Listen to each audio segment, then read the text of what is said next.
happy birthday to my brother. It is the 30th day of September, 2023. It's about 8:16 in the morning. It is about 72 degrees and cloudy here, wherever it is the fuck I live, and house. Now we're doing Game Master Tips.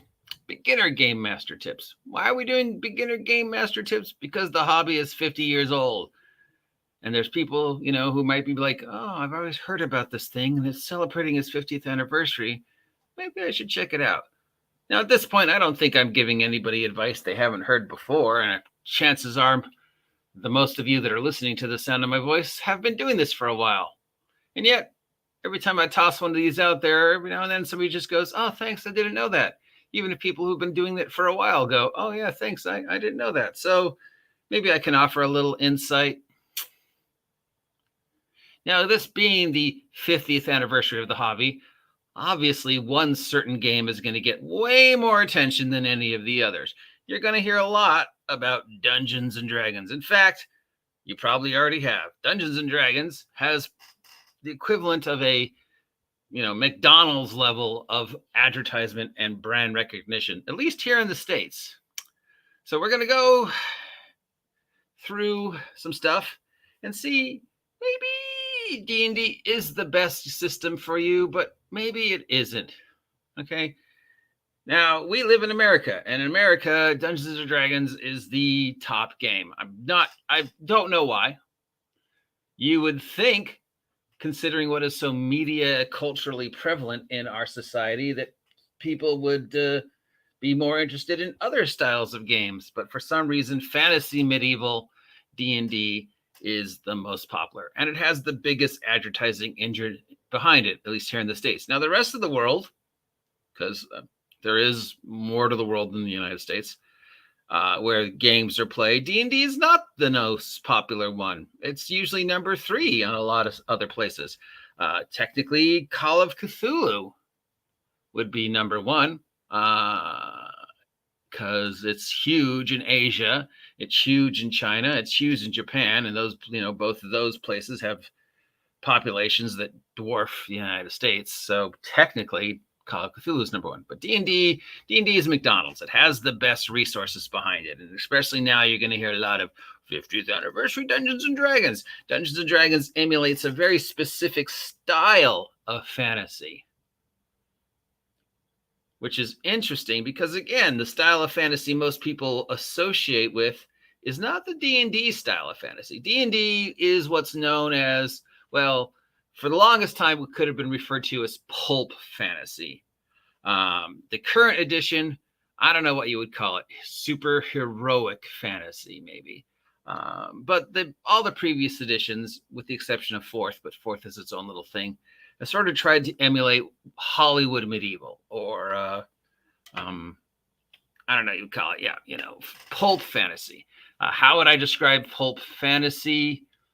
If that word doesn't mean anything, a lot of the fantasy films in the 80s, okay, would be pulp fantasy. The whole sword and sandals, Barbarian, Conan, Deathstalker, Beastmaster, that's pulp fantasy, okay? That is what D&D best emulates. But when most people think of fantasy, they think King Arthur or Lord of the Rings. So you might be asking yourself, is D&D the game for me? I mean, I grew up in the 90s. I was most, inundated with Star Wars and anime and stuff. But, what kind of game does that for me? Or, well, I'm really a fan of the MCU. Can D&D do that? Or, wow, I'm really a fan of, King Arthur style fantasy, or historic fantasy, or romantic fantasy. Can D&D do that? Is D&D the best game for me? Now, are there games better than D&D? Absolutely. Are there games worse than Dungeons and Dragons? Absolutely. Is D&D the best game for you?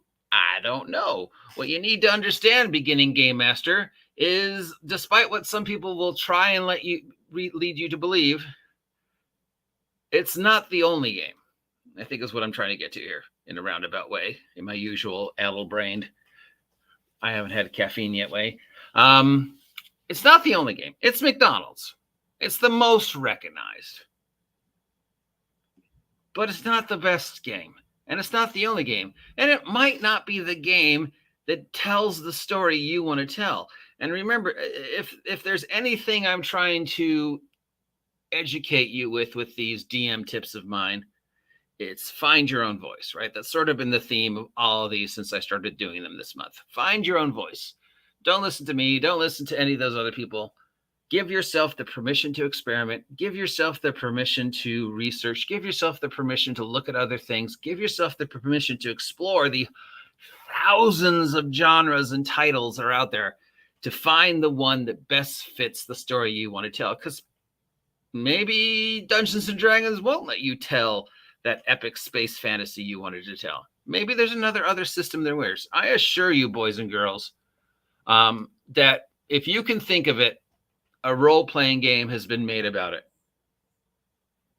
somewhere. In the 50 years of the hobby, with the hundreds and thousands of people who have played and designed games, D&D is not the only one, and fantasy is not the only genre. You're going to probably be going through your brain going, oh, I can think of a couple that haven't been done. But yeah, chances are if you can think of a genre of fiction or storytelling, it's been converted to a game.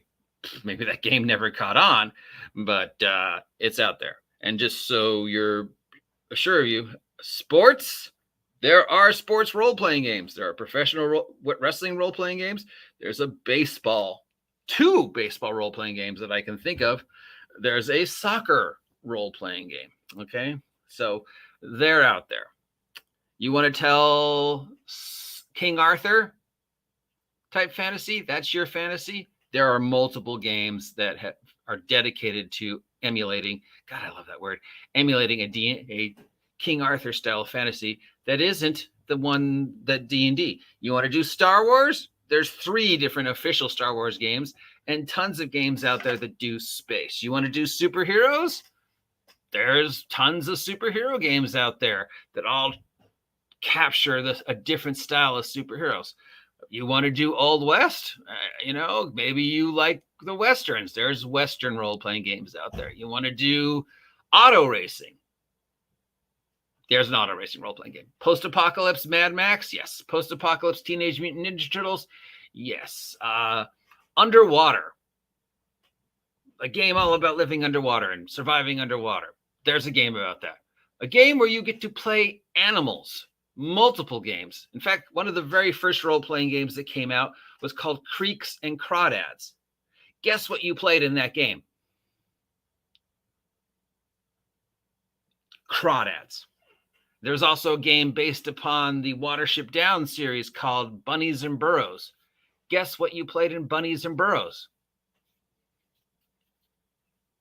A bunny. Yeah. What about kids? I mean, D&D seems to be very specifically designed for a very specific age range. What about my 6-year-old? Can I have them play D&D? Are there other games that, are more appropriate for a 4-year-old, a 6-year-old? Yes, there are. What if I want to do a game about Lovecraft? Tons of games do Lovecraft, okay? What if I want to do a game that only uses 6-sided dice? I don't get these weird dice. I don't get this 20-sided and this 8-sided. I like 6-siders. I can get a 6-sider. I can go to the 7-Eleven and look on the shelf where they have the smoking and the car stuff, and there's a 75% chance that weird random collection of 6-siders, you will see it occasionally at drugstores, is on that wall. Now, why is there always a collection of 6-siders on the wall at like drugstores and liquor stores? I don't know. I guess because at some point in time, liquor stores all sort of thought, hey, people play a lot of gambling games that use 6-sided dice when they're drinking in middle America. So what about if I only want to use those? I've got those. There's games that only use D6s. There's games that only use D4s. There's games that don't use dice at all. There's games that use playing cards. There's even a game that uses the Jenga. You want to do ninjas? Done. You want to do martial arts? There's a game that does it. You want to tell, pirates? Done. You name it, a game has been done to emulate it. Intrigued? Done. Oh, thanks, DM James. DM James sent me $5 for some reason. DM James and I been friends for a long time. We have a mutual fan in the individual Condor DM. You will hear us both talk about that. What's the haps on the craps? I don't know what that means, but it's Saturday morning here where I live, and we're just talking about game systems. The point of this, again, is find your own voice, kids. Find your own voice. D&D might not be for you. Sure, there's a lot of stuff for it. It's the easiest to find stuff, but you might go, I don't, this isn't really what I want to do. I mean, how can I do Star Wars with this? And then, there are multiple people like me out there who will talk you about it. And there's multiple articles. Now, thankfully, as we go into the 50th anniversary of this hobby, a wonderful tool has been made available to us that we didn't have when we were starting out. And that is the ability to share information with each other about the hobby via the interweb. So when you have hundreds of sites like this, drive through hundreds of sites with just review games and talk about games and show you catalogs of games, all of which don't cost you a dime. It doesn't cost you a dime to do the research. It doesn't cost you a dime to look at it. And you know what else? I mean, if you want to make the extra effort, the Library of Congress is free to use, okay? You can sign up for a Library of Congress library card. It takes like 5 minutes, and you have access to the Library of Congress's digital files via your comptometer for free, which means everything that has ever been copyrighted has a copy in the Library of Congress. So you could go to the Library of Congress and just type in a search, tabletop role-playing games, United States, and you would see hundreds. Because for every game that has made it to the shelves of, drive-through or any other digital bookseller, there's also at least 2 or 3 games that have never made it. So again, they're out there, and you've got 50 years of history to take advantage of. And you've got people who have come before you, like me and this handsome DM James guy here, who have dedicated a huge chunk of their internet lives telling you about the hobby. So a lot of people are out there going to tell you D&D, D&D, D&D. And maybe D&D is the game you want to play. I saw it on Stranger Things. Well, yeah, that's, what the D&D on the market right now is not the D&D they're playing on Stranger Things. They're actually playing Advanced Dungeons and Dragons, because Stranger Things takes place in the 80s, and the D&D that's on the market now wasn't out in the 80s. So technically, if you want to play the game they're playing on Stranger Things, you'd want Advanced Dungeons and Dragons or Dungeons and Dragons 2nd edition or Dungeons and Dragons 3rd edition, depending upon where in the 80s we are. But yeah, but you heard about it. You've walked into a store, you've seen shirts with D&D. So obviously, yeah, you might be thinking D&D's it. D&D's all there. And there's definitely a lot of people out there who would have you believe that D&D is the only game in the world and it's the most popular game in the world. And that's not true. And I want you to be educated on the fact that you have choices.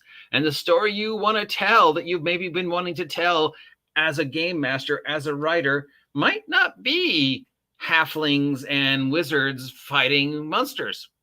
You might be a Star Wars person or a superhero person or an Old West person or a World War II person. You might even be that 1 or 2 people out there who's like, I want to role play a rabbit. I want to role play a bird. I want to role play a baseball team. There is even a Dallas role-playing game. Just to end that on what? Remember the TV show Dallas? Yeah, JR, all that thing.